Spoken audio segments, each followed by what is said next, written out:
نیاز صاحب اس کا ایک عجیب سی چیز ہے کہ دیکھیے آپ دیانتداری سے زندہ رہنا چاہتے ہیں، دیانتداری سے پروفیشن میں جانا چاہتے ہیں، آپ بدل ہو کے ایک طرف ہو کے بیٹھ گئے. کل کو یار شوکت صاحب بھی یہ کہتے ہیں کہ وہاں تو بےایمانی بےایمانی جھوٹ ہی جھوٹ ہے، وہ میرے بس کا نہیں، میں بھی چھوڑ کے بیٹھ جاتا ہوں. پرسوں پھر کوئی اور نیک آدمی چھوڑ کے بیٹھ جائے گا. تو آپ ایسا نہیں کہ ان لوگوں کے لیے جگہ خالی کرتے جا رہے ہیں جو دیانتداری کے برعکس کسی اور طریقے سے کام چلانا چاہتے ہیں، اور اس کا انجام کیا ہوگا. اس میں یہ ضرور ہے کہ آپ یہ کہہ سکتے ہیں کہ صاحب اگر 1000 وکیل میں سے ایک دیانتداری سے کام کرتا ہے تو 999 تو بددیانتی سے کام کریں گے، تو اس سے کیا فرق پڑے گا؟ ایک آدمی کی آواز کیا کر سکتی ہے؟ اگر پورا شہر تاریکی میں ڈوبا ہے اور آپ کے گھر میں صرف ایک موم بتی ہے تو آپ گلی میں نہ رکھیں اس سے کہ پورے شہر کو روشن تو نہیں کر سکتی. یہ سچ ہے کہ نہیں کر سکتی، لیکن یہ تو ہے کہ ایک حد تک مخصوص دائرے کے اندر تو روشنی پھیلا دے گی. تو اگر پورے شہر میں لوگ جہاں 85 لاکھ کی آبادی ہے اس میں 5000 لوگ بھی موم بتیاں لے کے نکلائے تو شہر کا ایک بڑا حصہ روشن ہو جائے گا. تو ایک موم بتی جلتی دیکھ کے شاید دوسرا کوئی اس موم بتی سے موم بتی جلا لے. تو اس امید میں اپنی اکلوتی موم بتی کو بجھا نہیں دینا چاہیے کہ دوسری سب جگہوں پہ اندھیرا ہے تو میری ایک موم بتی دنیا میں کیا روشنی کرے گی. سچائی اور دیانتداری کی آواز ہمیشہ بلند ہوتی رہے، خواہ ایک آدمی کو نہ کرے. تکلیفیں اور دکھ تو رہیں گے اس کے، بہرحال سچائی کے راستے میں تکلیف تو ہے. تو آپ اور کچھ نہیں تو پڑھانا تو شروع کر دیجیے. نہیں وہ تو دیکھیے میں نے جیسے لاسٹ جب دعاؤں کی بات ہو رہی تھی تو شوکت صاحب نے کہا کہ میں نے تو دنیا کی دعا کا کہا تو شاہ صاحب نے مجھے ٹکے سا جواب دیا کہ آپ کے لیے دنیا کی دعا میں نہیں کروں گا. تو میں نے ایک بات کہی تھی کہ اصل میں ان کے ساتھ میرا ایک خصوصی تعلق ہے، تو میں نے اس تعلق کے تحت جو مجھے حق حاصل ہے اس حق کو ایکسرسائز کیا تھا. اور اس خصوصی تعلق کے اندر یہ ڈر اور خوف بالکل نہیں ہے کہ اگر میں شوکت صاحب کو سچ بات ان کے منہ پہ بالکل ہارش ورڈز میں بھی کہوں گا تو کوئی تعلق میں رکھنا آئے گا. وہ ڈر اور خوف خصوصی تعلق میں کہیں ہے نہیں.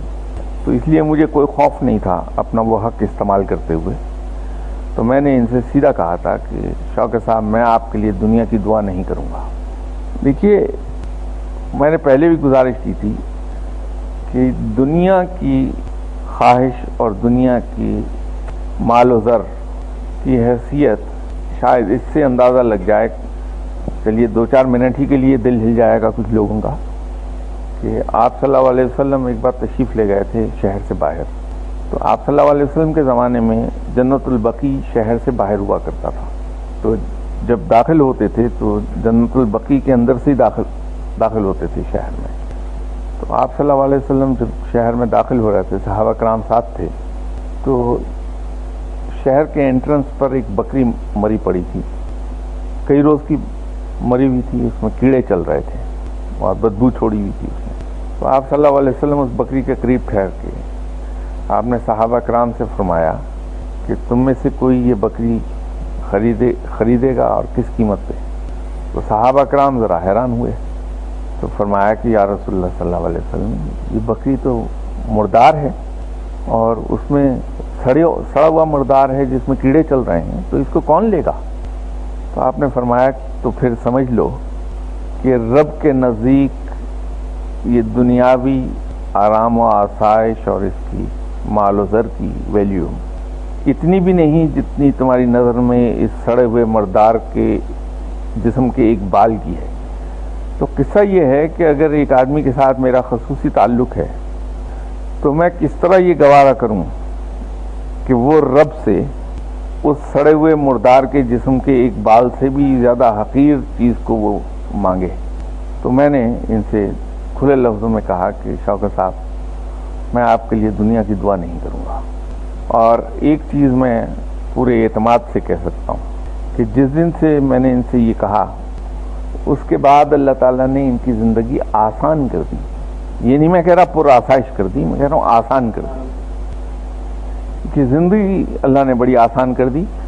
اس کی آسانی کا ایک چھوٹا سا میں جھلکی آپ کو دے دوں کہ یہ بہت بزی لائر تھے، نہ صبح کا پتہ نہ شام کا پتہ، تب بھی یہی کپڑے پہنتے تھے یہ، اور یہی 2 روٹیاں کھاتے تھے، اور اسی طرح گاڑی پر چڑھے پھرتے تھے.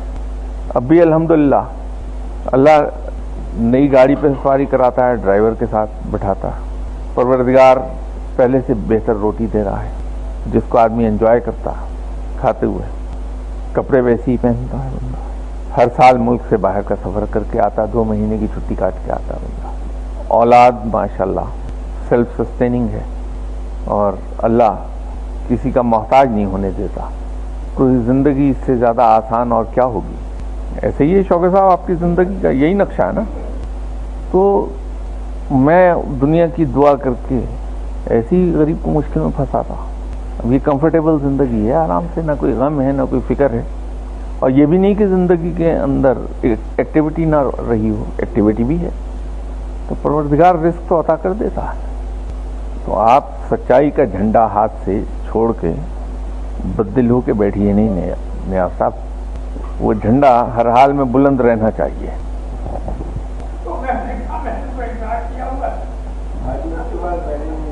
رنی شاہ صاحب نے کیسے آپ کو کہہ دیا میری سمجھ میں آیا. شاہ صاحب تو لوگوں کو بھگا دیتے ہیں جن کو جج کی آفر ہوتی ہے، تو شاہ صاحب کہتے ہیں چھوڑ دو یار، انکار کر دو، جج نہیں بننا. وہ ایک دن بیچارے وہ ہمارے جسٹس اعجاز صاحب، وہ ان دنوں اچھا وہ ڈپٹی اٹارنی جنرل تھے شاید، تو وہ آئے ایک دن گھر پہ، یہ سب لوگ بیٹھے تھے. تو وہ بیچارے دروازے میں انٹر ہوئے، تو میں نے چھوٹتے ہی کہا کہ انکار کر دیجیے آپ. وہ بندہ تھوڑا سا پریشان یہ ہوا کہ کہیں شاہ صاحب دھوکے میں کسی اور چیز کا تو نہیں کہہ رہے، کیونکہ میں نے ابھی سلامی کیا ہے تو کہہ رہے ہیں انکار کر دیجیے آپ. تو کہنے لگے جی وہ میں اصل میں کچھ آپ سے عرض کرنے آیا تھا، کچھ وہ آفر تھی. میں نے کہا جی اسی کا تو میں کہہ رہا ہوں، انکار کر دیجیے آپ. وہ بھی اللہ کا ایک ہی نیک بندہ ہے، اس نے بھی پلٹ کے نہیں مجھے کہا کہ جناب میں انکار کیوں کر دوں، مجھے ہائی کورٹ کی ججی مل رہی ہے. تو وہ گیا جا کے انکار کر دیا کہ نہیں مجھے نہیں بننا جج. تو بات آئی گئی ہو گئی. میرا خیال 3 مہینے یا 4 مہینے گزرے، وہ کہیں ملنے آ گیا، غلطی ان سے یہ ہو گئی. تو میں نے کہا کہ اب آپ کو آفر آئے گی جج بننے کی، اب جج بن جائیے. تو اگلوں نے گھر سے بلا کے اس کو جج بنا دیا، بلکہ کنونس کر کے جج بنا دیا کہ یہ جج بننا زیادہ بہتر ہے. تو وہ یوں جج بن گئے.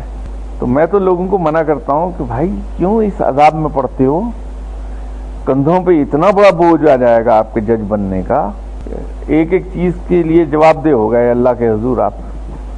تو یہ کیا آپ کو یہ زندگی اچھی نہیں لگتی کہ آپ جواب دہ نہیں ہیں چیزوں کے لیے؟ تو میں کیوں کسی اپنے جاننے والے کو عذاب میں پھنساؤں گا. نہیں، جگہ نہ چھوڑیے. وہ تو پھر آپ برائی کو جگہ دے رہے ہیں. برائی کو راستہ مت دیجیے، سچائی کے لیے لڑتے رہیے. اور جہاں تک یہ دل کی بات ہے، تو دل تو ضدیں کرتا ہی رہتا ہے، کبھی کسی رنگ میں کبھی کسی رنگ میں. دھمکاتا بھی رہتا ہے کہ میں بند ہو جاؤں گا، میں دھڑکنا چھوڑ دوں گا. تو اس کو کہیے چھوڑ دو بھائی، دھمکیاں دے دیتے ہو، جب چاہے چھوڑ جاؤ، ہمیں کیا لینا تم سے. کیونکہ وہ در حقیقت نہ میرے نہ آپ کے حکم کا پابند تو ہے نہیں، وہ تو کسی اور کے حکم کا پابند ہے. تو جب اس سے اشارہ ہوگا دھڑکن بند کرنے کا، تو دھڑکن بند کر دے گا، نہ آپ سے پوچھے گا نہ مجھ سے پوچھے گا. تو پھر جس بات پہ ہمارا کنٹرول نہیں، اس سے ڈرنا کس بات کا. تو اسے کہیے دھڑکنا چھوڑنا چاہتے ہو چھوڑ دو، جاؤ، جب چاہے چھوڑ دو. تو یہ ڈر اور خوف جو ہے یہ نکال دینا ہی بہتر. وہ ایک سول سرونٹ تھے، انتقال فرما گئے، رفعت پاشا شیخ. ہاں، وہ بہت سی اسائنمنٹس ان کے پاس رہیں. یہ اپنے کیریئر کے شروع میں لاہور کے ڈپٹی کمشنر بھی رہے، پھر چیف سیکرٹری بلوچستان بھی رہے. ان کو ایک زمانے میں یہ دل کا مرض ہو گیا تھا، ہارٹ پرابلم تھی انہیں. تو جب مجھے پتہ لگا تو ان دنوں میری ایک گورنمنٹ کے ادارے سے ٹرانسفر ہو کے میں دوسرے میں جا چکا ہوا تھا، اور اس ادارے میں میرا آفس جو تھا وہ 1st فلور پر تھا. تو یہ سیڑھیاں چڑھ کے آتے تھے. جب مجھے پتہ چلا تو میں نے ان سے کہا کہ دیکھیے، جب ڈاکٹر نے آپ کو سختی سے منع کیا ہے کہ سیڑھیاں نہیں چڑھنا. تو آپ کیوں سیڑھیاں چڑھتے ہیں؟ کہ آپ سے ملنے کو جی چاہتا ہے. تو میں نے کہا آپ مجھے ٹیلی فون کر دیا کیجیے تو میں آپ کے گھر پہ حاضر ہو جایا کروں گا. درمیان میں پھر یہ کوئی 2 مہینے نہیں آئے. ایک دن دیکھا کہ پھر چلے آ رہے ہیں. پاشا صاحب آپ سے تو ڈاکٹر نے منع کیا ہوا ہے سیڑھیاں چڑھنے کو, آپ پھر آ گئے. بڑی خوبصورت بات اس بندے نے کہی. ہم نے کہا جی وہ منع تو کیا ہے اور میں بھی نہیں آ رہا تھا اس ڈر سے کہ کہیں دل بندی نہ ہو جائے میرا. لیکن آج بیٹھے بیٹھے ایسے ہی دھیان آیا مجھے کہ رب نے جب 3 چیزیں معین کی ہیں تو میں ڈرتا کس بات سے ہوں؟ کہ جب میرے موت کا وقت معین ہے اور وہ ٹل نہیں سکتا تو میں کس بات سے ڈر رہا ہوں. پھر میری موت کا مقام بھی معین ہے کہ کس جگہ میرا دم نکلے گا تو میں خوفزدہ ہو کے گھر میں کیوں بند ہوں. اور میری موت کا طریقہ بھی معین ہے, کس طرح سے مجھے مرنا ہے. تو پھر یہ کیا ہو رہا ہے؟ تو یوں میں آ گیا ہوں کہ جب چیزیں ہی معین ہیں تینوں, میرا کوئی کنٹرول ہی نہیں, تو ڈر اور خوف کس بات کا ہے مجھے؟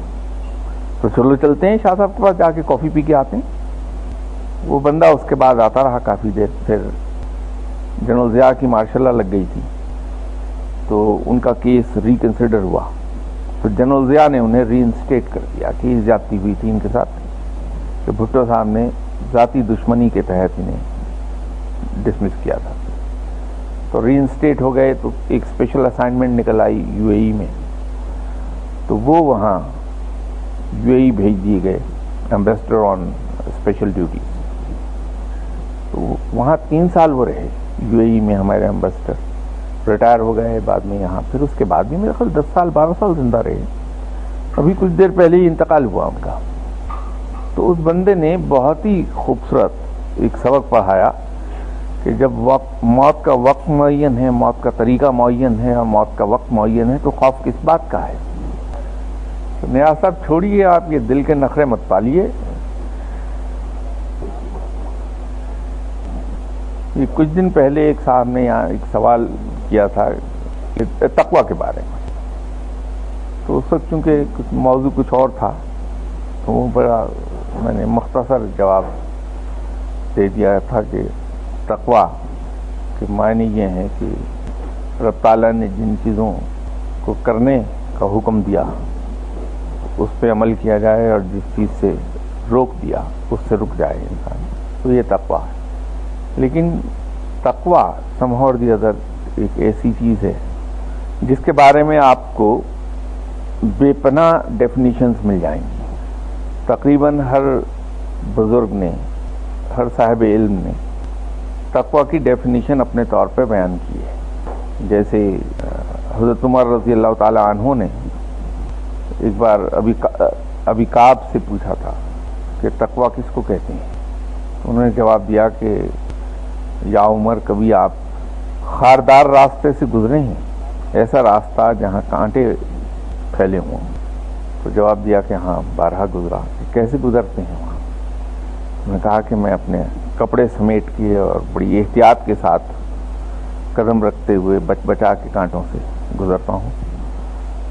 تو فرمایا پھر تقویٰ دنیا میں اسی احتیاط سے اور اپنے آپ کو سمٹ کے سنبھل کے پاؤں رکھ کے چلنے کا نام تقویٰ ہے.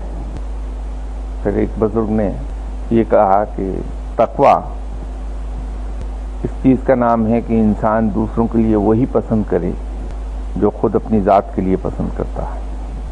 اور جناب سری سختی رحمۃ اللہ علیہ صاحب کے نزدیک تقوی کا مقام اس طرح سے ہے کہ ایک شخص ان کے پاس آیا اور اس نے سلام کیا تو آپ نے ماتھے پہ تیوریاں ڈال کے اس کو وعلیکم السلام کہا.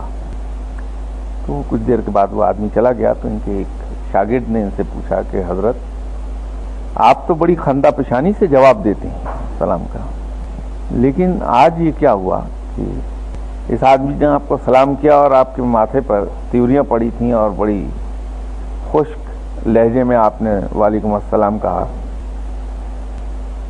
تو فرمایا کہ جب ایک مسلمان دوسرے مسلمان کو سلام کرتا ہے اور وہ اسے وعلیکم السلام کہتا ہے تو رب تعالیٰ ان دونوں مسلمانوں میں سے سلام کرنے والے اور وعلیکم السلام کہنے والے دونوں مسلمانوں کے درمیان 100 نیکیاں تقسیم کرتا ہے، اور ان 100 نیکیوں میں سے 99 نیکیاں اس آدمی کو ملتی ہیں جو بڑی شگفتہ روی کے ساتھ یا سلام کرتا ہے یا جواب دیتا، اور ایک نیکی اس کو ملتی ہے جو ماتھے پہ تیوریاں ڈال کے وعلیکم السلام کہتا۔ تو دوسرے انسان کی نیکی اور بھلائی میں اضافے کے لیے کام کرنا، دوسرے شخص کی بہتری کے لیے سلام کرنا، اور اس دوسرے شخص کی آخرت سنوارنے کے لیے کام کرنے کا نام تقویٰ ہے۔ یہ سری سختی کی فلسفی کے مطابق اس کی ڈیفینیشن یہ بنتی ہے۔ در حقیقت تقویٰ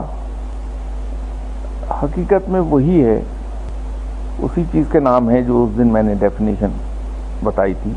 وہ مختصر ہے لیکن جامع ہے، آپ اس کو پھیلا کے جتنے بڑے کینوس پر چاہے لے جائیے، لیکن بات گہرائی سے سوچنے سے وہی نکلے گی کہ انسان ان چیزوں سے دور رہے جن سے رب تعالیٰ نے منع کر دیا، اور ان چیزوں کو کرنے میں پیش رہے جس کے لیے اللہ تعالیٰ نے کرنے کا حکم دیا۔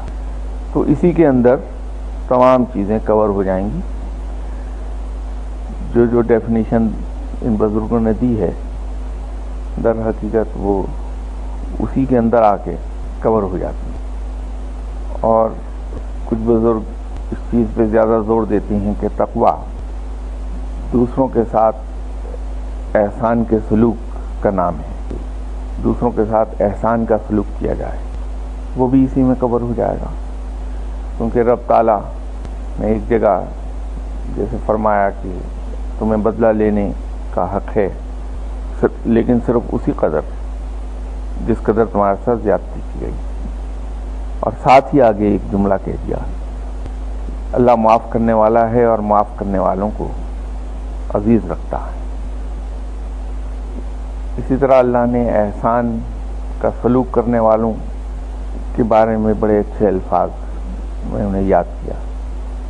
تو آپ کسی رنگ میں بھی تقویٰ کی تعریف کر لیجئے، بات وہیں جا پہنچے گی کہ ان چیزوں سے انسان رک جائے جن چیزوں سے اللہ نے منع کیا، اور ان چیزوں میں آدمی کوشش کرے جن چیزوں کا حکم دیا اللہ نے کرنے کو۔ آج میرے خیال میں ان صاحب کے سوال کا تقوی کے بارے میں جواب کچھ تھوڑا زیادہ واضح ہو گیا ہوگا۔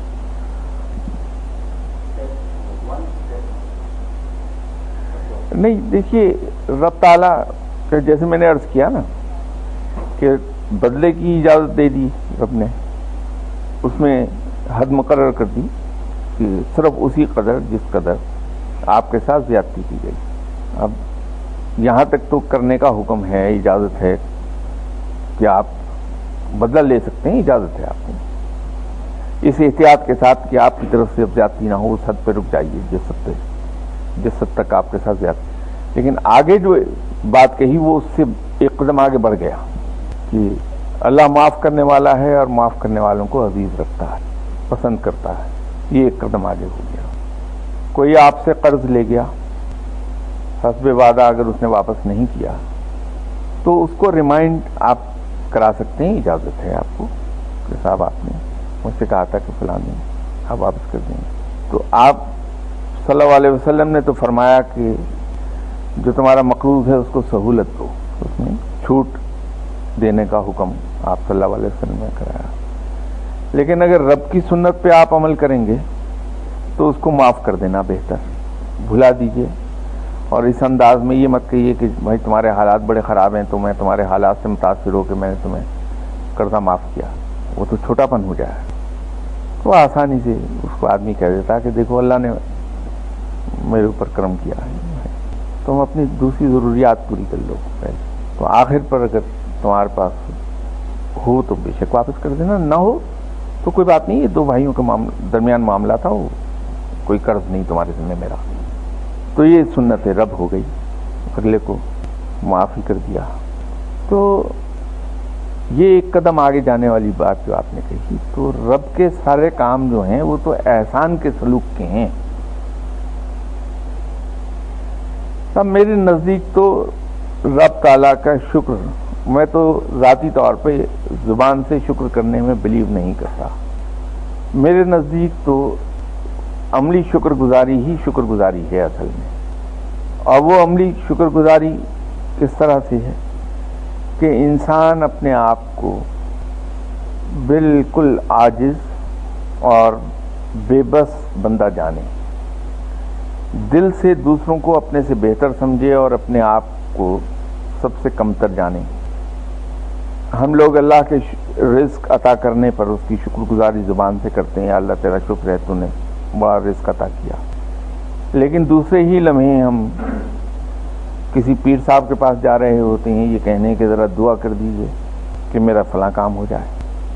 اب یہ تو شکر گزاری نہیں ہے، یہ تو ایک طرح سے رب کا شکوہ ہے.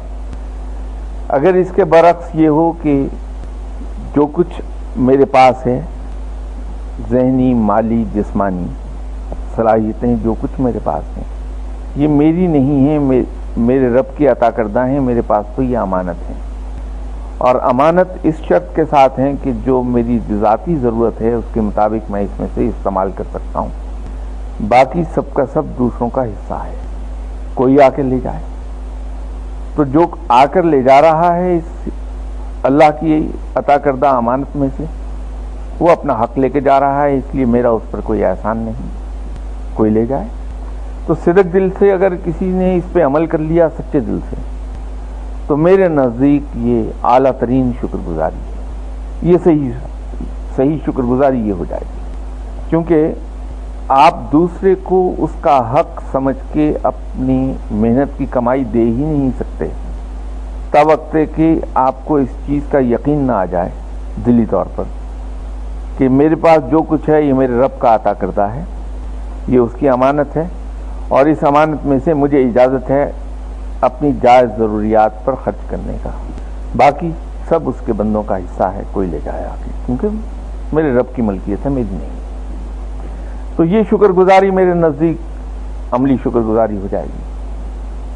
اسی طرح جو ذہنی صلاحیتیں اللہ نے بخشی ہیں، وہ ذہنی صلاحیتیں جس حد تک میری اور میرے خاندان کے کام آتی ہیں، وہ میری اجازت ہے، کیونکہ یہ ذہنی صلاحیتیں رب کی عطا کردہ ہیں، اس کی امانت ہے. اور اگین مجھے اجازت یہی ہے کہ میں اپنے اور اپنے خاندان کی جائز ضروریات کے لیے اسے استعمال کر لوں. پھر میرے اوپر اللہ کے دوسرے بندوں کا حصہ ہے، حق ہے کہ میں اپنی ذہنی صلاحیتوں سے ان کو فائدہ پہنچاؤں. اگر کوئی علم عطا کیا ہے اللہ نے مجھے، تو اس سے اللہ کے دوسرے بندوں کو فائدہ پہنچنا چاہیے. فائدہ اس لیے نہیں پہنچنا چاہیے کہ میں فائدہ دے رہا ہوں، فائدہ اس لیے ان کو پہنچنا چاہیے کہ یہ ان کا حق ہے، ان کا حصہ ہے، وہ لے جائیں اپنا حصہ. تو انفیکٹ جو آدمی مجھ سے اپنا حصہ لے کے جا رہا ہے وہ میری مدد کر رہا ہے ٹو ڈسچارج مائی ڈیوٹی، مجھے اس برڈن سے آزاد کر رہا ہے. اسی طرح جسمانی قوت جو ہے میری، وہ دوسروں کے کام آنی چاہیے، دوسروں کے کام کرنے میں، بھاگ دوڑ کرنے میں کام آنی چاہیے. پہلے اپنی اور اپنے خاندان کی ضروریات کے لیے بھاگ دوڑ کرنے، اس کے بعد جو جسمانی قوت بچ رہے وہ دوسروں کے لیے صرف ہونی چاہیے، کیونکہ وہ ان کا حصہ ہے، وہ لے جائیں. تو یہ شکر گزاری ہے میرے نزدیک. لیکن اس کے اندر احتیاط ایک ہے.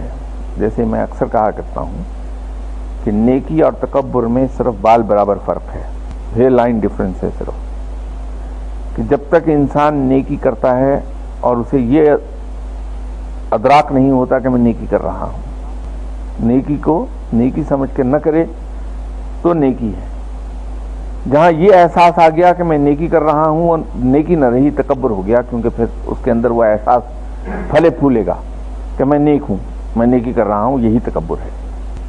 بہت آسانی سے ہو جائے گا کہ اگر ہر وقت یہ احساس رہا کہ میں کسی کے لیے کچھ کر نہیں سکا، میں بہت کچھ کر سکتا تھا لوگوں کے لیے لیکن میں کر نہیں سکا، نالائکی میں بیٹھا رہ گیا. ہر وقت یہ احساس. اسی طرح عبادت کے اندر یہ احساس کہ میرا رب تو لائق عبادت ہے، اور اس کے جو مجھ پہ احسانات ہیں وہ تو بہت ہی اعلیٰ درجے کی بندگی کا تقاضا کرتے ہیں. تو میں تو اپنے رب کا نام بھی صحیح نہیں لے سکا، بچا رہے گا تکبر سے. اور جہاں یہ احساس ہوا کہ میں 5 وقت کی نماز بڑی پابندی سے پڑھتا ہوں، آج تک میں نے کوئی نماز قضا نہیں کی، میں تو پکارتا ہوں اپنے رب کو، جہاں فرصت ملتی ہے میں تسبیح لے کے بیٹھتا ہوں، جہاں یہ احساس آیا یہ تکبر ہو گیا، یہ گنوا دے گا سب عبادت کو آپ کی۔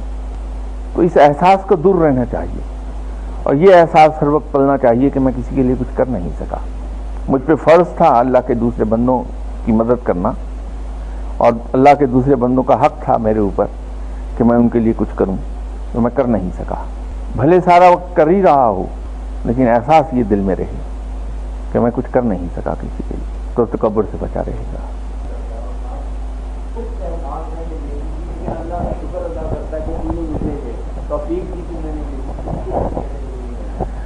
یہ اسی سے تو میں بچنا چاہ رہا ہوں کہ یہ پہلا زینہ ہے تکبر کی طرف لے جانے کے لیے، کہ میرے دل میں یہ آ گیا کہ میں نے کسی کے ساتھ نیکی کی اور میں نے اللہ کا شکر ادا کیا کہ یا اللہ تو نے مجھے توفیق دی کہ میں یہ نیکی کر لوں۔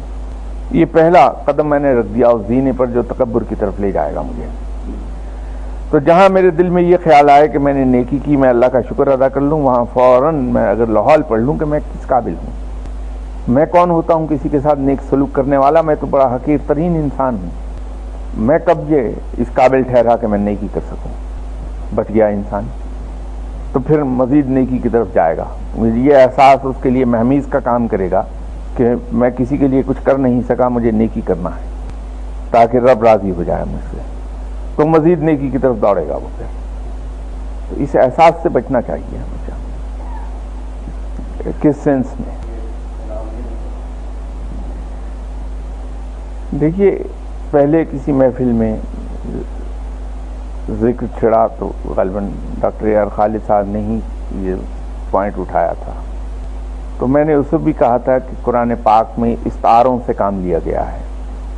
رب تعالیٰ نے انسان کو چونکہ تخلیق کیا ہے، انسان کی نیچر کو اس سے بہتر کوئی نہیں جانتا، جیسے ایک تصویر کی خوبیوں اور خامیوں کو اس مصور سے بہتر کوئی نہیں جانتا جس نے وہ تخلیق کی ہے، اسی طرح رب چونکہ خالق کے کل ہے، تمام چیزوں کا خالق ہے، وہ اس نے ہمیں تخلیق کیا، ہماری کمزوریوں کو، ویکنیسز اور اسٹرینگس کو اس سے بہتر کوئی نہیں جانتا، ہماری سائیکالوجی کو اور ہماری نیچر کو اس سے بہتر کوئی نہیں جانتا۔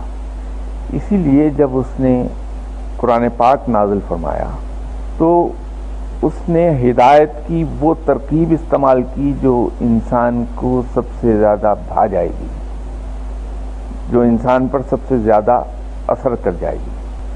تو قرآن کے اندر اگر آپ دیکھیں تو قرآن کے 3 ڈسٹنکٹ پہلو دکھائی دیتے ہیں۔ ایک جہاں رب نے اپنے آپ کو ڈسکرائب کیا ہے، ایک پہلو اس کا وہ ہے جس میں رب اپنے آپ کو ڈسکرائب کر رہا ہے کہ میں وہ ہوں جس نے تمہیں تخلیق کیا، میں سب سے بڑھ کر رحیم و کریم ہوں، میں رحمان ہوں، میں رازق ہوں۔ ایک پہلو وہ ہے جہاں پر وہ انسان کو یہ کہہ رہا ہے کہ تم اس طرح سے زندگی بسر کرو، تعلیم دے رہا ہے۔ اور پھر ایک پہلو قرآن کا وہ ہے جہاں اس نے انسان کو ترغیب بھی دی ہے اور دھمکایا بھی ہے۔ تو جہاں اس نے ترغیب دی ہے انسان کو نیکی کی طرف آنے کی، وہاں اس نے پرانی مثالوں سے بھی کام لیا ہے اور انعامات بھی دکھائے ہیں کہ یہ انعامات ملیں گے تمہیں، اور پھر اس نے دھمکایا بھی ہے عذاب سے بھی اور جہنم سے بھی، اور اسی ضمن میں اس نے جگہ جگہ استعاروں سے بھی کام لیا ہے۔ اب ہم چونکہ اہل زبان نہیں ہیں عربی کی حد تک، ہم میں سے بیشتر کی مادری زبان اردو ہے، پنجابی ہے، سندھی ہے، اور قومی زبان ہماری سب کی اردو ہے، تو ہم ان عربی کے ان باریک استعاروں کو ڈفرینشیٹ نہیں کر پاتے۔ اب جو لفظ ایمان استعمال ہوا اور جن معنوں میں سورہ یاسین میں استعمال ہوا، وہ لفظ ہے صاحب ایمان کے لیے، اور صاحب ایمان کو مومن کہا ہے. قرآن میں مومن کا لفظ استعمال ہوا ہے، وہ صاحب ایمان کے لیے ہوا. اب ہم جہاں ایمان سے مطلب لیتے ہیں، مومن اس سے ہم مطلب جو لیتے ہیں وہ مسلمان کا لیتے ہیں، جبکہ دونوں میں فرق ہے. جو انسان جس نے اللہ تعالیٰ کی توحید اور آپ صلی اللہ علیہ وسلم کی رسالت پر جو ایمان لے آیا، یا دوسرے لفظوں میں پہلا کلمہ جس نے پڑھ لیا، وہ مسلمان ہو گیا. اب وہ مسلمان ہے. اور جو اس نے اسلام کے جو بنیادی رکن ہیں ان پہ بھی ایمان لایا، ان پہ عمل بھی کیا، تو بھی مسلمان رہا. لیکن اگر وہ ایمان لایا اور اس کی تصدیق بالقلب کر دی اس نے، اور اس کے بارے میں رتی برابر شبہ نہ رہا اس کے دل میں، اور اس سے پلٹا نہیں، اور پھر وہ اسلام کے 5 رکن جو تھے ان پر عمل کرتا رہا، اور پھر جہاد بالسیف کیا جب ضرورت پڑی، تو وہ مومن ہوا، وہ صاحب ایمان ہو گیا. اس کے لیے جنت ہے. یہ فرق ہے.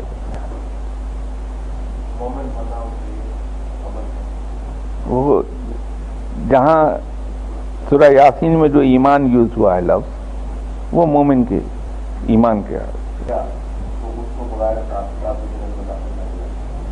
نہیں. ایسا ہے کہ رب تعالیٰ نے جو اپنا پہلا پیغام نازل فرمایا تھا وہ اس دور کے لوگوں کی ذہنی استطاعت کے مطابق تھا.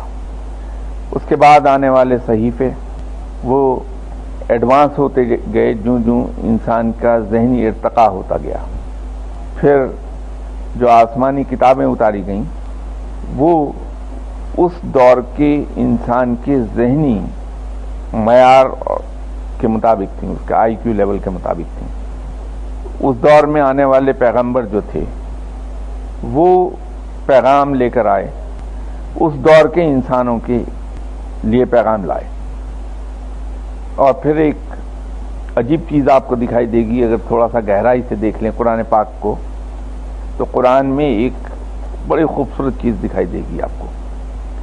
جتنے پیغمبروں کا ذکر قرآن میں آیا ہے آپ صلی اللہ علیہ وسلم سے پہلے، خاص طور پہ اس کے اندر ذکر ایک اور آیا ہے پیغمبر کے ساتھ ہی، کہ وہ اپنی بستی اور اپنی قوم یا اپنے علاقے کے لوگوں کے لیے اتارا گیا ہے. آپ حضرت موسیٰ علیہ السلام کا ذکر دیکھ لیجئے، حضرت عیسیٰ علیہ السلام کا، حضرت ابراہیم علیہ السلام کا، اپنی قوم کا لفظ ساتھ آیا اس کے، لوکلائزڈ ہے وہ. اسی طرح جو کتاب کا ذکر آیا قرآن سے پہلی کتابوں کا، وہ بھی اس مقام اور اس علاقے اور اس قوم کے لیے ہی مخصوص ہے. اس میں ذکر آیا کہ ہم نے اس قوم پر یہ کتاب اتاری. لیکن جب قرآن نازل ہوا ہے، یا یوں کہیے کہ آپ صلی اللہ علیہ وسلم تشریف لائے ہیں دنیا میں، تو یہ وہ دور تھا جب کہ انسانی ذہن کا ارتقاء مکمل ہو چکا تھا.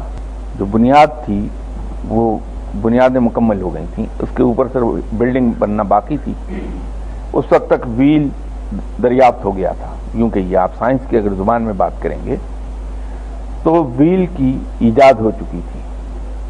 اگر بات کی آنے والی تمام سائنسی ایجادات کو دیکھیں، ان سب کی بنیاد ویل پر قائم ہے.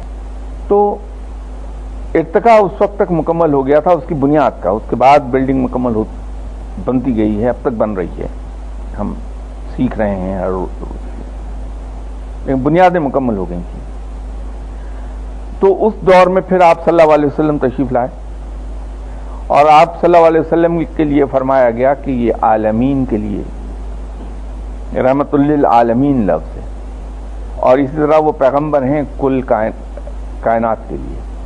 اور قرآن اتارا گیا، اس میں بھی یہ نہیں کہا کہ مسلمانوں کی بھلائی کے لیے اتار لیا گیا، وہ بھی پوری دنیا کے لیے قرآن کو اتارا گیا، یہ اس کے اندر مینشن ہے. یہ فرق ہے. تو قرآن سے پہلے جب بھی جس دور کا بھی کوئی ذکر آیا ہے اور وہ مخصوص ہے اس قوم کے لیے، اس کتاب کے پیروکاروں کے لیے، اس پیغمبر کے پیروکاروں کے لیے. تو انہوں نے اپنے اس پیرامیٹرز کے اندر رہتے ہوئے جو ایمان لے آئے وہ بخشے گئے. اس وقت تک وہ جنت میں گئے کیونکہ پیغام ہی اتنا تھا صرف. تو ان پہ فرض یہی تھا کہ جو پیغام آیا ہے، جو پیغمبر اترے ہیں، ان کی وہ پیروی کر لیں، ان کی اطاعت کر لیں، اس پیغام کی، اس پہ عمل کر لیں. تو جس نے اس مختصر پیغام پر، ارلی سٹیج کے پیغام پر عمل کیا، وہ اس وقت کے حساب سے جنت میں گیا. لمیٹڈ تھا. تو وہ تو اس دور کے ٹرمز آف ریفرنس میں اگر آپ دیکھیں گے تو کلیئر ہو جائے گی ساری بات. نہیں، اس میں ایسا ہے، دیکھیے اس کی مثال جو ہے وہ ڈاکٹر صاحب بھی اس کو کلیئر نہیں کر پائے بات کو.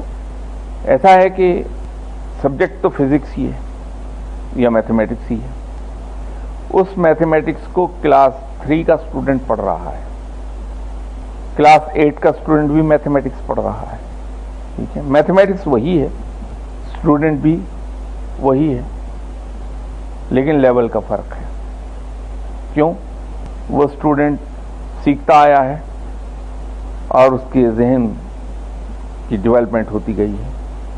کلاس 8 تک پہنچتے پہنچتے وہ اس لیول کے میتھمیٹکس کو سمجھنے کے قابل ہو گیا ہے، اس لیے اس کو کلاس 8 کے لیول کا میتھمیٹکس پڑھایا جا رہا ہے. پھر وہی اسٹوڈنٹ انٹرمیڈیٹ میں جا کے میتھمیٹکس کو پڑھتا ہے.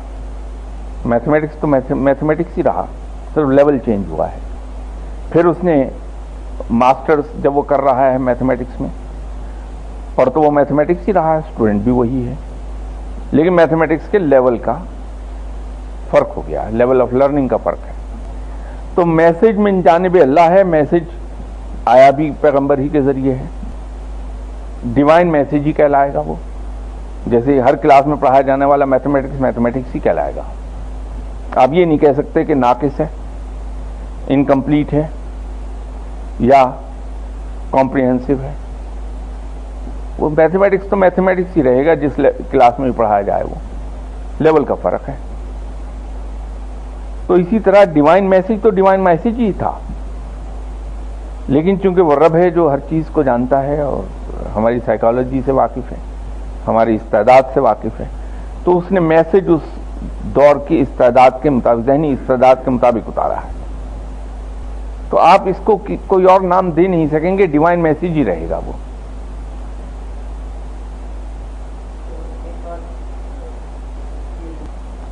نہیں، ایسا ہے کہ دیکھیے اسلام کے اندر بھی اگر آپ قرآن کو اٹھا کے دیکھیں تو اسلام میں بھی لیولز موجود ہیں.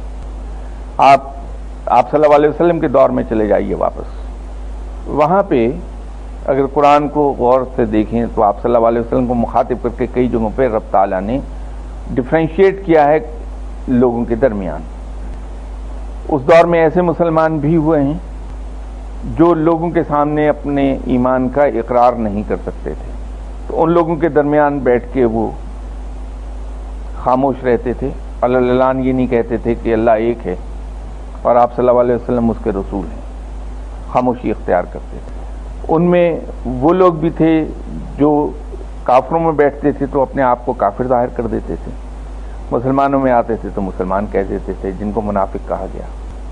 پھر ان میں حضرت بلال حبشی رضی اللہ تعالیٰ عنہ جیسے لوگ بھی تھے کہ بدترین اذیتوں کے جواب میں بھی وہ اعلان اپنے ایمان کا اظہار کرتے رہے. تو یہ تو ہمیشہ ہی قائم رہتے ہیں لیول. ان کے لیے انعامات ویری کرتے ہیں، وہ آپ کے سامنے ہے، قرآن میں بھی حدیثوں میں بھی ذکر ہے. دیکھیے اسلام تو ایک ہی ہے، اس میں تبدیلی نہیں آئی ہے. اسلام نام ہے کچھ اصولوں کا، قواعد کا، تو وہ بنیادی قواعد اور اصول کبھی تبدیل نہیں ہوتے. جس طرح شریعت کی بنیاد قائم ہے کتاب اللہ پہ، حدیث پہ، سنت پہ اور پھر اجماع پہ. یہ کسی چیز کے بارے میں اگر ہمیں فیصلہ کرنا ہے، اس کے رائج ہونے کو دیکھنا ہے، تو دیکھنا یہ پڑے گا کہ کتاب اللہ کیا کہتی ہے، اس میں قرآن کیا کہتا ہے. اگر کتاب میں چیزیں واضح ہیں، بالکل احکامات موجود ہیں، تو پھر ہم ان کی پابندی کریں گے. اگر کسی چیز کے بارے میں احکامات کو قرآن پاک میں نہ ملیں تو ہم حدیث کو دیکھیں گے کہ حدیث کیا کہتی ہے اس کے بارے میں، اور اگر کوئی چیز حدیث میں نہ ملنے پائے تو ہم آپ صلی اللہ علیہ وسلم کی سنت کو دیکھیں گے کہ ایسے موقع پہ آپ صلی اللہ علیہ وسلم نے کیا عمل فرمایا تھا، ہم اس کی اتباع کر لیں گے۔ اور اگر کہیں سے ہمیں کوئی نظیر نہ ملے، صحابہ کرام سے بھی نظیر نہیں ملتی کوئی، تو اس پر علماء کا اجماع کیا جائے گا کہ ایسے علماء جن کے بارے میں سب متفق ہوں کہ وہ صاحب علم ہیں، وہ مل کر بیٹھ کر کتاب و سنت سے انالوجیز لے کے اس کے قریب ترین معاملات میں جا کے تو پھر ایک فیصلہ کریں گے کہ صاحب یہ کام اس طرح سے اگر کیا جائے تو یہ جائز ہے، تو یوں شریعت وجود میں آتی ہے۔ اس کی مثال بالکل ایسی ہے کہ اگر ایک آدمی یہ سمجھ لے کہ صاحب ہوائی جہاز سے دشمن پر حملہ کرنا جائز ہے یا ناجائز، اگر کوئی شخص شرارت سے ایک دلیل یہ لے آئے کہ صاحب دشمن کی بے خبری میں اور اس کی پشت میں چھرا گھونپنا ناپسندیدہ ہے، تو ہوائی جہاز سے حملہ کرنا دشمن پر تو بین ہی بالکل ایسا ہی ہے کہ کسی دشمن کو بغیر للکارے خاموشی سے اس کی پیٹ میں چھرا گھونپ دیں آپ، تو یہ تو غیر اسلامی ہے۔ اگر کوئی یہ سوال اس طرح سے شرارت سے لے آئے، جو آتے رہتے ہیں، تو اب کتاب کے اندر F-16 کا کہیں کوئی ذکر نہیں ملے گا، حدیث میں نہیں ملے گا، سنت میں نہیں ملے گا، تو ایسے موقع پر اجماع کیا جائے گا، اور جو علماء جن کا علم مستند ہے، جن کی شخصیت غیر متنازع ہے، وہ بیٹھ کے اس کا فیصلہ کریں گے کہ جو پہلے سے انالوجیز موجود ہیں ہمارے پاس، ان انالوجیز پر کو اس پر منطبق کر کے دیکھا جائے کہ F-16 سے دشمن پر حملہ کرنا جائز ہے یا ناجائز، تو اس طرح سے ہم لے لیں گے۔ تو یہ کہنا کہ صاحب آج کے حالات کے اندر جو اسلام کے احکامات ہیں ان کے اندر ریلیکسیشن کر دی جائے کیونکہ حالات ایسے ہیں کہ اس پہ عمل کرنا ممکن نہیں ہے، تو وہ غلط ہے۔ اس لیے میں نے آپ کو شریعت کی تفصیل عرض کر دی۔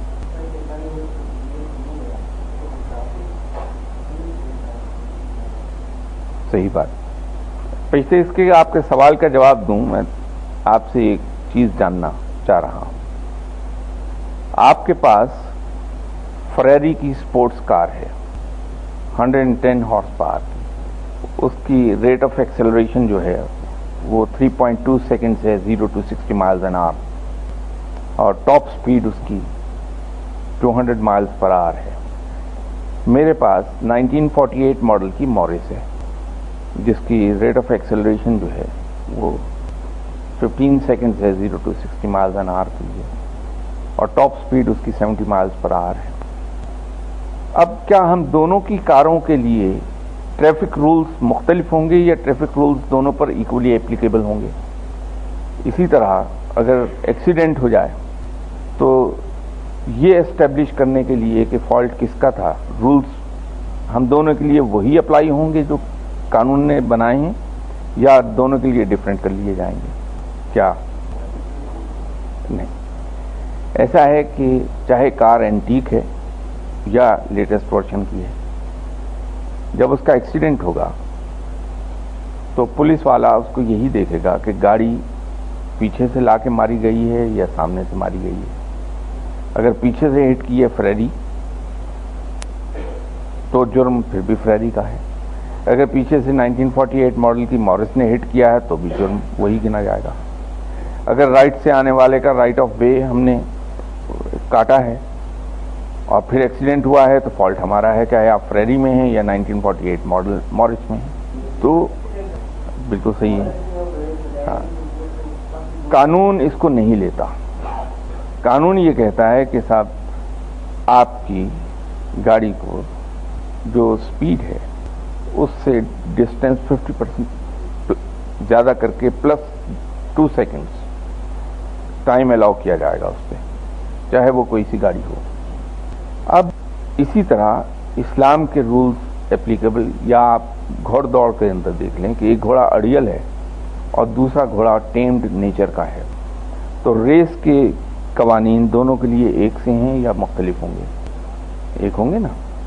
اسی طرح اگر کوئی شخص تند خو ہے اور دوسرا نرم رو ہے تو اسلام کے قوانین تو دونوں پہ یکساں طور پہ ہی اپلیکیبل ہیں، اور اس میں جو تند خو ہے اس کو زیادہ محنت کرنی پڑے گی، کیونکہ اللہ تعالیٰ نے منع کیا ہے سرکشی سے اور تلخ بیانی سے، لوگوں سے لڑنے بھیڑنے سے، تو اسے کرنا یہ پڑے گا کہ وہ سب سے پہلے اپنے آپ کو نرم روی کی طرف لائے، کیونکہ وہ بڑی پسندیدہ خوبی ہے، اور آپ صلی اللہ علیہ وسلم کی سنت بھی ہے کہ آپ صلی اللہ علیہ وسلم بڑے نرم خو اور نرم گفتار ہستی تھے۔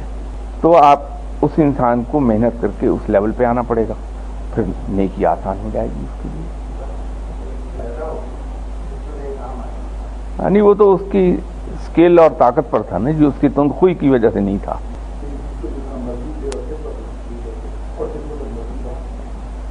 نہیں، وہ ان کا سوال اصل میں قوانین کے متعلق تھا کہ اسلامی قوانین جو ہیں، اسلامک پرنسپلز، وہ ایک تندخو آدمی کے لیے مختلف ہو جاتے ہیں، اس میں نرمی آ جاتی کہ یار یہ تو وہ سور آدمی ہے، اس کو یہ 10 گنا معاف ہیں، اور ایک نرم انسان جو ہے اس کی سختی ہے کیونکہ اس کے لیے آسان ہے نیکی کرنا۔ تو یہ تمام چیزیں اسلام کے اندر، تو انہی چیزوں کو تو توڑا ہے رب نے۔ جناب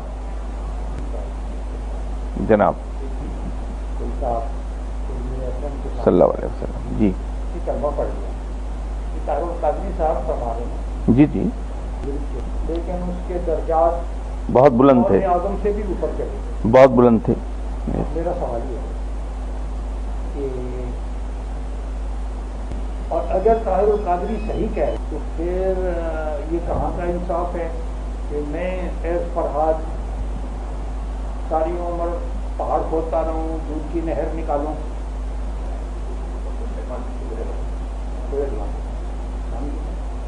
اچھا، اس میں ایسا ہے، یہ جو واقعہ آپ بتا رہے ہیں اس کے اندر ذرا سا یوں دیکھیے، ہمیں اس میں یہ سمجھنا پڑے گا، آپ یونٹ کو کمانڈ کر رہے ہیں، ایک آدمی آپ کی یونٹ میں ہے، میس حوالدار ہے، اور وہ گزشتہ 30 سال سے میس کے کھاتے میں پلس مائنس کر رہا ہے، آپ کے اکاؤنٹ میں کھانا کھا لیتا ہے، میرے اکاؤنٹ میں کھانا کھا لیتا ہے، بیٹا آتا ہے تو اس کو میرے بیٹے کے نام پہ کھانا کھلا دیتا ہے اور میرے حساب میں لکھ دیتا ہے۔ ایک دن وہ چپ چاپ آپ کے کمرے میں آتا ہے اور آ کے کہتا ہے کہ سر، میں گزشتہ کافی عرصے سے یہ بے ایمانی کر رہا تھا، لیکن میرا ضمیر بڑا لان تان کر رہا ہے مجھے، تو میں آپ سے معافی مانگتا ہوں کہ میں یہ آئندہ بے ایمانی نہیں کروں گا، سر میں آپ کے علم میں لانا چاہتا تھا، مجھے معاف کر دیجیے۔ آپ نے اسے معاف کر دیا۔ اب اس کے ساتھ ہی اگر کوئی وہاں اور عہدیدار جو کہ نہیں ہوتا، ایک ہی میس حوالدار ہوتا ہے، فرض کر لیجئے دوسرا میس حوالدار بھی ہے وہاں، اس نے کبھی کوئی بے ایمانی نہیں کی، جب اس نے آ کے آپ کے سامنے توبہ کر لی اور غلطی کی معافی مانگ لی سچے دل سے، اینڈ یو آر کنوینسڈ کہ وہ سچ کہہ رہا ہے، تو آپ کے خیال میں وہ اپنے اس گناہ کے معاف ہو جانے کے بعد یہ میس حوالدار اور دوسرا میس حوالدار ایک ہو گئے کہ نہیں ہو گئے؟ اسی طرح جب تک اس شخص نے کلمہ نہیں پڑھا تھا، وہ اس کی کفر کی زندگی کے گناہ تھے۔ اب چونکہ اللہ نے ایک قانون یہ بنایا کہ جب کوئی میرے حضور میں توبہ کر لیتا ہے سچے دل سے، تو وہ گناہوں سے بالکل اسی طرح پاک ہو جاتا ہے جس طرح کہ ایک نیولی بورن بیبی۔ تو یہ شخص، اس کو اللہ نے وہ توفیق دی کہ اس نے کفر سے توبہ کی اور اللہ کی وحدانیت پر ایمان لے آیا، اس نے اسلام قبول کر لیا، لیکن اترتے وقت اس کا پاؤں پھسلا اور مر گیا۔ اس کا مطلب یہ ہے جو ہی اس نے توبہ کی کفر سے اور ایمان لے آیا رب تعالیٰ پر تو اس قانون کے تحت اس کے پچھلے تمام گناہ معاف ہو گئے. اب وہ اتنا ہی انوسینٹ تھا جتنا کہ ایک نیولی بورن بیبی، اور اس کی ڈیتھ ہو گئی. اب اس کا کوئی گناہ نہیں ہے.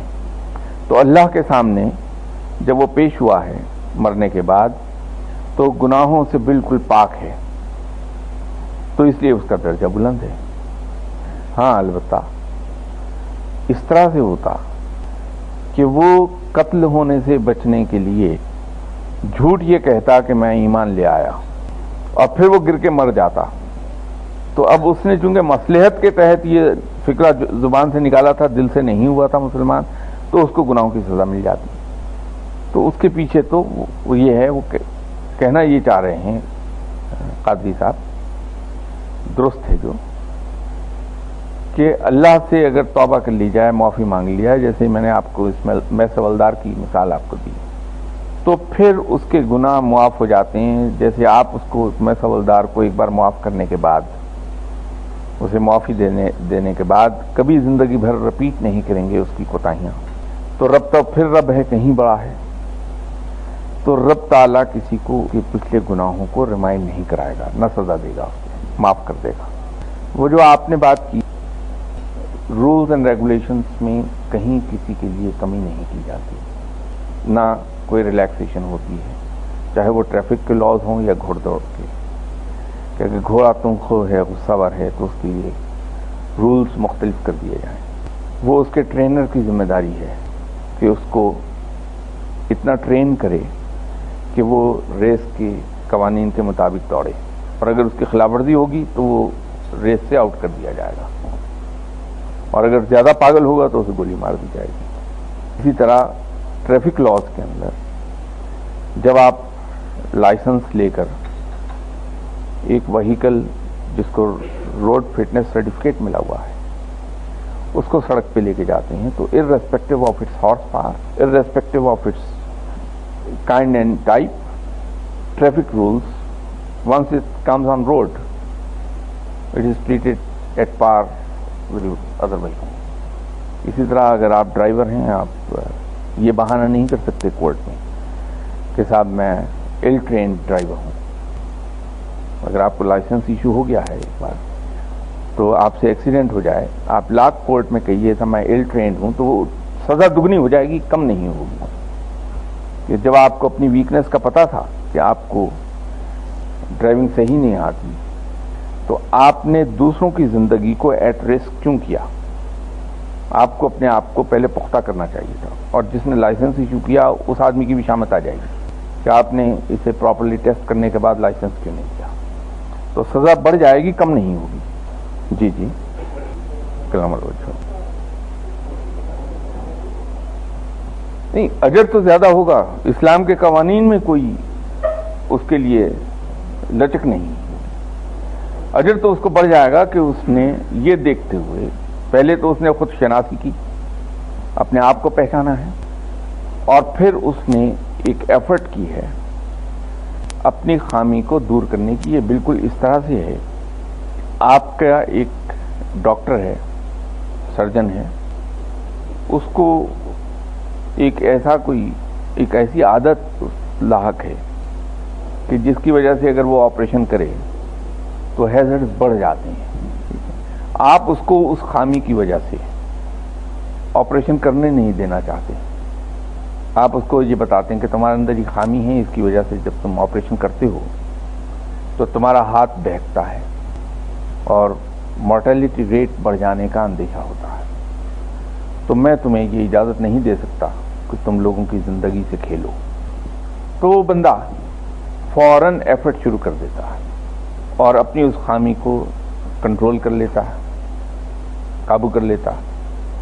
پھر جب وہ آپریشن تھیٹر میں آتا ہے، آپ اس کو چیک کر لیتے ہیں کہ بالکل یاد ختم ہو گئی اس کی، تو آپ جگہ جگہ تعریف اس کی کریں گے یا نہیں کریں گے کہ لک ایٹ دس مین، اس کے اندر یہ اتنی زبردست خرابی تھی، لیکن آئی ٹیک مائی ہیٹ آف فار دس مین کہ اس نے محنت کر کے اپنی عادت ختم کر لی. نا he makes an excellent surgeon. تو سرجری کے قواعد میں تو کوئی لچک نہیں پیدا ہوئی اس آدمی کے لیے. اس آدمی نے اپنے آپ کو چینج کیا اس معیار پر لانے کے لیے جو سرجن کے لیے ضروری ہے. تو چونکہ اس نے محنت کی، اپنے آپ کو قابو میں لے آیا اور اس مقام پر لے آیا جہاں کہ ایک اچھا سرجن بن سکتا ہے، تو اس کی تعریف شروع ہو گئی. اسی لیے اللہ کے نزدیک وہ انسان جس نے ساری عمر گناہ نہیں کیا اور اس کے مقابلے پر ایسا انسان جو گناہ کرتا رہا پھر توبہ کر کے نیک ہو گیا اور گناہ نہیں کیے، ان دونوں میں سے اس آدمی کا درجہ زیادہ بلند ہے جو گناہ کرتا رہا اور توبہ کرنے کے بعد پھر اس نے گناہ نہیں کیے. کیونکہ نیک انسان نے تو گناہ کی لذت کو چکھا ہی نہیں، تو اسے ڈسٹریکٹ کرنے والی کوئی چیز ہی نہیں تھی. یہ انسان تو گناہ کی لذت حاصل کرتا رہا ایک لمبا عرصہ اور اس لذت کا عادی ہو گیا. پھر اس نے اپنے اوپر جبر کیا، کنٹرول کیا، اپنے نفس کو مارا اور گناہ کی لذت کو ایک طرف کر کے نیکی کی تلخی کی طرف آیا. اس لیے اس کا درجہ زیادہ بلند ہے اس آدمی کی نسبت.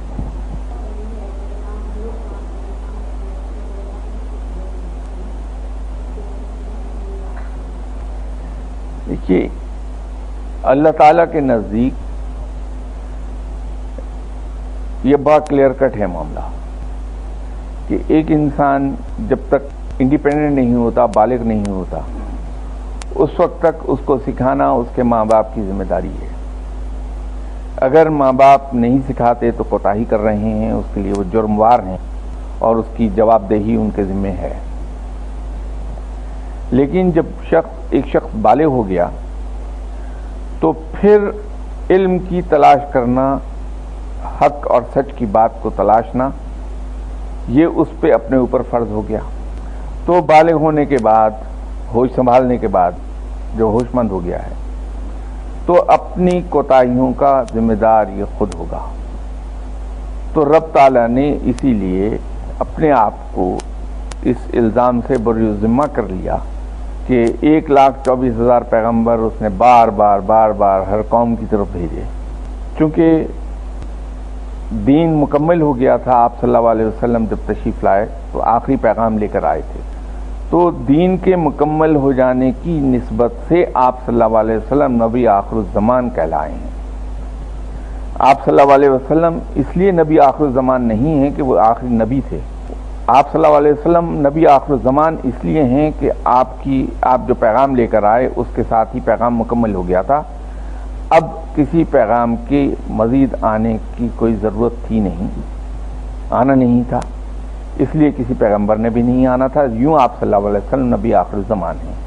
تو چونکہ پیغام مکمل ہو گیا، نبی کا آنا بند ہو گیا، تو علماء پر یہ ذمہ داری ڈال دی گئی کہ کل تک جو کام پیغمبر کرتے تھے، آپ صلی اللہ علیہ وسلم کے پردہ فرمانے کے بعد اس قوم کے عالم یہ سارے کام سر انجام دیں گے. تو 3 چیزیں ہیں کہ عاقل و بالغ ہونے سے پہلے تک اگر کسی کو کوئی معلومات فراہم نہیں کی گئی ہیں تو اس کا جرم اس کے ماں باپ پر عائد ہوگا اور اس کی جواب دہی وہ کریں گے. اس کے بعد جب وہ عاقل و بالغ ہو گیا تو اس پر یہ فرض ہو گیا کہ وہ حق کی تلاش کرے، علم سیکھے. اس میں اس نے کوتاہی کی تو اس کی سزا اور اس کی جواب دہی اس کے ذمہ ہے. پھر تیسری چیز یہ ہوگی کہ علماء سے یہ پوچھا جائے گا کہ تم لوگوں نے اپنی ہمت کی مطابق اس پیغام کو پھیلایا کہ نہیں پھیلایا، کیونکہ یہ ذمہ داری تمہارے سپرد کر دی گئی تھی. تو بیسیکلی ہمیں خود آگے بڑھ کے اس کی تلاش کرنا ہے کہ حق کہاں ہے. ان باتوں کو سیکھیے، کتابوں سے، علماء سے سیکھیے. جو چیزیں آپ کو کتابوں سے سمجھ نہیں آتی، وہ لوگ جو ان چیزوں کو سمجھتے ہیں، جانتے ہیں، ان سے پوچھیے، وہ آپ کو بتائیں گے.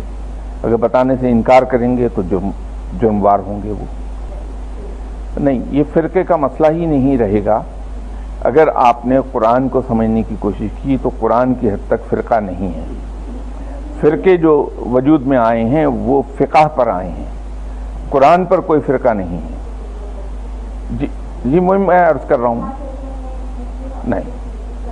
نہیں ایسا نہیں ہے. قرآن پر کہیں کوئی فرق نہیں، کسی کا کوئی اختلاف نہیں قرآن پر. کیونکہ قرآن پر اگر اختلاف کر لے گا تو پھر تو معاملات کچھ اور ہو جائیں گے. جو تفرقہ بازی ہے وہ فقہ پر ہے، قرآن پر نہیں. تو قرآن کی کسی آیت کا ترجمہ آپ سمجھنے جائیں گے کسی سے تو آپ کو ترجمہ وہ الفاظ کی تبدیلی کے ساتھ، کیونکہ الفاظ ایک نہیں رہ سکتے، الفاظ کی تبدیلی کے ساتھ ترجمہ وہ ایک ہی بتائے گا آپ کو، اس کا مفہوم، اس کا معنی ایک ہی بتائے گا. ایسا ہے کہ وہاں پر معاملہ یہ ہوگا کہ جس طرح نیکی کے بارے میں یہ ہے کہ رب تعالیٰ یہ نہیں دیکھے گا کہ کسی شخص نے نیکی کتنی کی، رب تعالیٰ یہ دیکھے گا کہ اس شخص کی نیکی کی نیت تھی اور پھر اس شخص نے اپنے اس نیت اور ارادے کے تحت نیکی کے لیے ایفرٹ کیا کی، اس ایفرٹ پر وہ اجر دے دے گا. یہ ضروری نہیں کہ اس ایفرٹ کا نتیجہ نکلا ہوا ہو، صرف یہ ہے کہ اس نے صدق دل سے، اخلاص کے ساتھ، اگر پوری تندہی سے کوشش کی لیکن نیکی کر نہ پایا کسی وجہ سے تو اس کو نیکی کا اجر دے دیا جائے گا. تو ایسا شخص جس کا انوائرمنٹ ایسا افریقہ کے کسی دور دراز جنگل میں رہنے والا شخص اگر اپنے وسائل اور اپنی جسمانی قوت کے اندر رہتے ہوئے تمام تر کوشش کرتا ہے، پوری تندہی سے کوشش کرتا ہے کہ مجھے حق اور سچ مل جائے، تو جس حد تک ملتا ہے اس پہ عمل کرتا ہے، اور جو اس کی تمام تر کوشش کے باوجود اسے میسر نہیں ہو سکا تو رب تعالیٰ معاف فرمانے والا ہے. بجا فرمایا نہیں. میں نے تو بڑی کلیئر بات آپ سے عرض کی تھی کہ خاندان کے جتنے عاقل و بالغ لوگ ہیں ان پہ فرض ہے علم کی تلاش. اگر گھر کا وہ فرد نہیں انہیں تعلیم دے پا رہا تو نزدیکی ادارے جو ہیں ان میں علماء کو سے رجوع کرے گا. وہ دوسرے اس کے جاننے والوں میں جو پڑھے لکھے لوگ ہیں جن کے بارے میں وہ سمجھتا ہے کہ یہ صاحب علم ہیں ان سے رجوع کرے گا. یہ اس کی ایفرٹ ہے اور اس ایفرٹ کا اجر اس کو دیا جائے گا.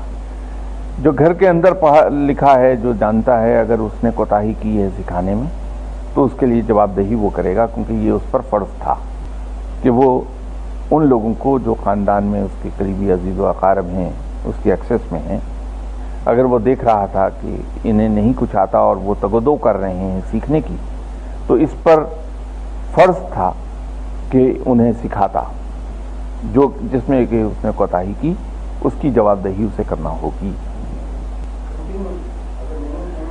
دیکھیے دنیاوی معاملات میں بھی میں گزارش کروں کہ یہ میرے دوست ہیں کرنل محمود، میں ان سے کہتا ہوں کہ کرنل صاحب آپ میرا فلاں کام کر دیجیے، جائز کام ہے، حق میرا بنتا ہے. کرنل صاحب دن رات ایک کر دیتے ہیں لیکن 15-20 دن کی محنت کے باوجود یہ اس کو کر نہیں پاتے. تو کسی بھی مورل سٹینڈرڈ سے میں ان سے شکوہ نہیں کر سکتا.